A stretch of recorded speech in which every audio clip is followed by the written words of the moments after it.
Secretary of State Tom Schedler. He was sworn in as Secretary of State on November 22nd when Secretary of State Jay Darden was sworn in as Lieutenant Governor.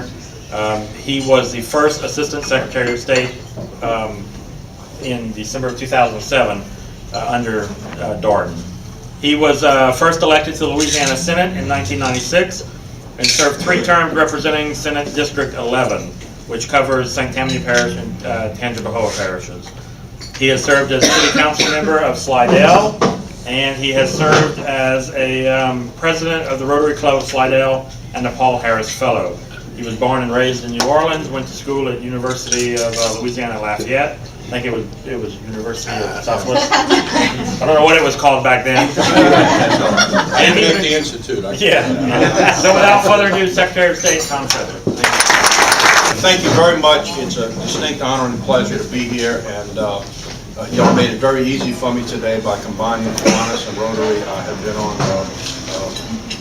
numerous Rotary clubs over the last 4 or 5 weeks, and also Kiwanis clubs, some in the same day, and I appreciate you combining the groups today. Pleasure to be here. I had a nice conversation with Mickey, and I want to tell you, a great job in the legislature. You're well represented, and I was just sharing up front here regarding your Senate. I know you have, 3 converging Senate districts here, and that can sometimes be a negative, sometimes be a positive, but my district was similar to that in where I converged in Hammond. We had 4 at the time with John Hankel, myself, and it was an advantage to Southeastern and to that area because it collaborated and gave you more support on the Senate side. You know, to 4, that's literally 10% of the Senate, so you can use that to your advantage. But I want to put a face, not this ugly face, but a face to the department of what we do. And I used to say jokingly during the campaign, most people don't know who the Secretary of State is. And the honor system, you can raise your hand if you knew who I was before you saw me on your invitation list. What the department does, and quite frankly, most people probably don't care. But I'm going to try to change that attitude before I leave here today. Number 1, I am the Chief Elections Officer for the state of Louisiana, and as you would expect in Louisiana, that means nothing because you have nothing to do with calling an election. You just have them when someone else calls. And I'm going to talk to you about that in a moment, of my opinion of way too many elections in the state of Louisiana. When I started there with Jay after I left the Senate, it seemed like every week I'd walk out to the elections department, stumble over ballots along the walkway there by parishes. And it was, my gosh, I mean, every weekend it seemed like we were having an election somewhere. When I first took over, I asked the legislative auditor as an interim Secretary of State to assist me in that regard. We looked at it, and what we found was that we had 70 elections from January of 05 to December 10, and that seemed like a heck of a lot, better than 1 a month. But I wanted to compare it, not that I'm from Missouri, but I wanted to compare it to see how we matched off against other states. And what I found out was that not only was it high, it was double high. Closest state to us was Georgia, 38, Florida, 35, North Carolina, 9.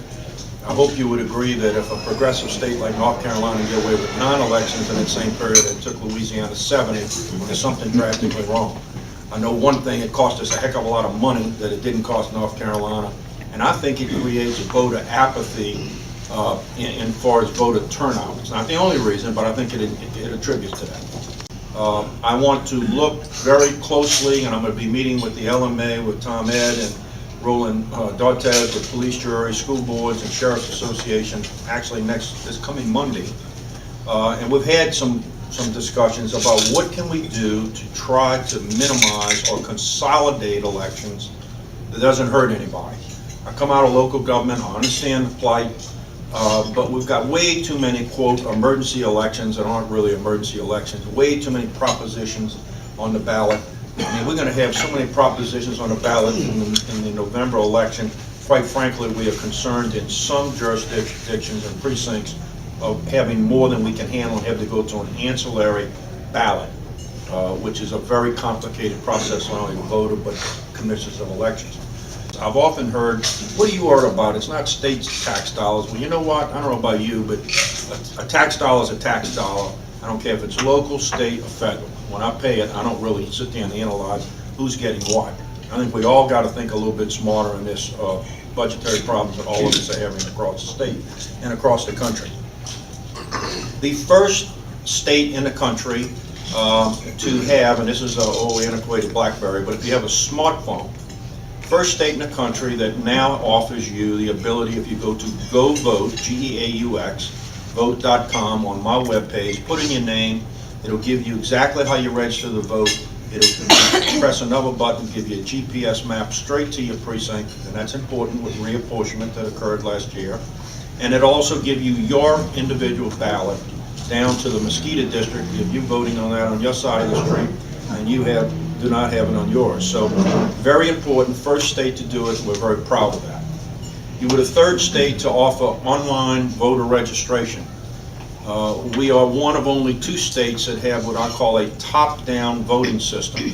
By that I mean we own all of our own machines, only 2 types, early voting, register a voter, and the clerk of court on election day.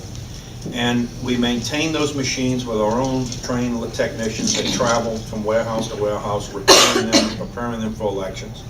The only people that touch that machine other than my employee, clerk, or register is a drayman, who is a contract laborer who picks that machine up, delivers it to the precinct, brings it back on the lock and key.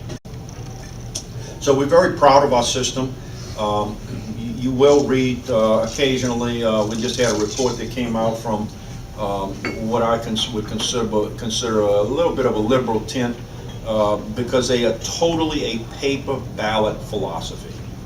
So if you're not on paper ballot or you're not moving in that direction to be a paper ballot state, you're going to get failing marks. And quite frankly, we do get failing marks, and quite frankly, I'm kind of proud of it. Because the state that we were way at the bottom, but you know what the #1 state was on their accountability scale? Minnesota. Now, I don't have anything against Minnesota. I don't have anything against Mark Ritchie, my colleague, who is Secretary of State there, nor do I have anything personal against Mr. Al Franken, the new U.S. Senator there. But I will tell you, if you recall that election, 2 weeks after that election was called, they were pulling ballots out of trunks of cars. Now that's a paper ballot state. So if you like paper ballots, that's #1 on their hit list and chart. We're there almost dead last. The next thing I want to talk to you about, every presidential election we are besieged with groups from out of state, Maryland, typically Washington, D.C., that get grants from various groups to register folks to vote. They buy mailing lists, usually they're antiquated. That's where you hear the individuals who are trying to register dogs and cats, people who have been dead for 15, 20, 30 years in 4 cases. And they besiege our register of voters with applications for registrations. Louisiana was no different. They sent in, I think, over 100,000, 150,000 voter registration forms, partially already completed from their mailing list, and asked the individuals to fill in various blanks. We are averaging out of 100 that we receive, maybe 4 or 5 that are good matches, that are good registrations. And I have written them a letter, had phone conversations with them. It wasn't exactly the most pleasant conversation, but I challenged them to do a little bit more due diligence on the front end with the list that they acquire, because Louisiana already is #4 in the country with those eligible to vote over 18 that are registered, 84%. They're only shooting for 16%. And I challenged them to maybe put a lot more effort, instead of trying to register folks in a state that already has 84%, put your energy on getting people out to vote. Because that's the dilemma. If we just had 50% of individuals that vote in this state, we'd be having 42% voter turnout. Now you tell me in the last election you know of that you had a 42% voter turnout. We're spending tons of money, millions of dollars, for 9 and 10% of the voting population to come out, and yet we're 4th in the nation with registration. So I'm going to urge you to do that, and I'm constantly asked that question of what am I going to do about it. We typically answer that it's usually fueled by how the race is contested. 2 candidates, if it's a hotly contested race, they get the voter turnout, or the proposition, or the issue. And quite frankly, I've disproven that as of lately. There was a hugely contested race in Baton Rouge over a transportation tax for a bus service. And you thought it was the most unbelievable. They had signs on medians, people on radio stations pro and against. There was nobody neutral on the issue. If you were in this district, 23% showed up. I thought for sure we'd hit 40 or 50%. 23%. If the only reason you vote is because of that grandfather, grandmother, dad, brother, sister who's over there in the foxhole right now giving you the right to vote, vote. Because those men and women would love to be back here, even if it's rainy, even if it's cold, even if it was a family picnic, of going to vote. And shame on us for not exercising our right. And there is a program that I'm going to try to institute where you vote in honor of a vet. You literally fill out a form and you vote in honor of a vet. I'm trying to come up with a concept where you almost get a pin for it and you wear it on your lapel, but to honor a vet, and we can publish those in areas of where they are and who sponsor them. And just to get folks to recognize that, look, we over there giving people freedom that put their finger in ink and take the risk of being killed with their finger cut off.